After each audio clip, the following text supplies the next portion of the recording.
సాంఖ్యయోగం. వేదా వినాశనం నిత్యం యయేనం అజమవ్యయం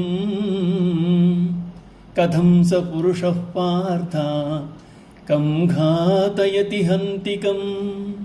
భగవానుడిలా అంటున్నాడు, పార్థ, ఆత్మ నాశరహితము, నిత్యము, జనన మరణం లేనిదని తెలిసినవాడు ఎవరిని ఎట్లు చంపించును, ఎవరిని ఎట్లు చంపును? కాబట్టి ఆత్మస్వరూపముని యథార్థముగా తెలుసుకునినవాడు అది పుట్టుగా వినాశము లేనిదని, శాశ్వతము, నిత్యము అని ఆత్మతత్వమును అనుభవపూర్వకంగా తెలుసుకుంటాడు. భగవత్ స్వరూపంలో భాగమైన ఆత్మ నిత్యం గనుక దానిని ఎవరూ చంపించలేరు, చంపలేరు. వాసాంసి జీర్ణాని యథా విహాయ నవాని గృహ్ణాతి నరోపరాణి తథా శరీరాని విహాయ జీర్ణ అన్యాని సంయాతి నవాని దేహే. మానవుడు శిథిలమైపోయిన వస్త్రములను త్యజించి నూతన వస్త్రములను ఎట్లు ధరించునో అట్లే ఆత్మ ప్రాత శరీరమును విడిచిపెట్టి కొత్త శరీరము పొందుతున్నది. జీర్ణాని అనడంలో వృద్ధాప్యము చెంది శరీరము శిథిలమైన తరువాత అని కాక ఆయువు ముగింపు దశకు వచ్చుటను జీర్ణావస్థగా చెప్పబడుతోంది.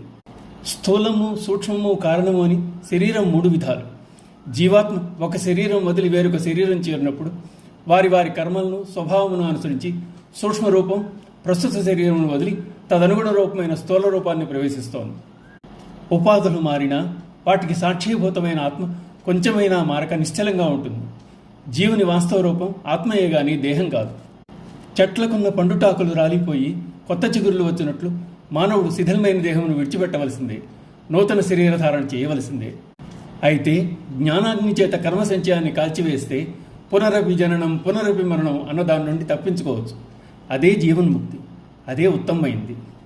నయేనం చిందంతి శస్త్రాణి నయేనం దహతి పావకః నచేనం క్లేదయత్యాపో నశోషయతి మారుతః.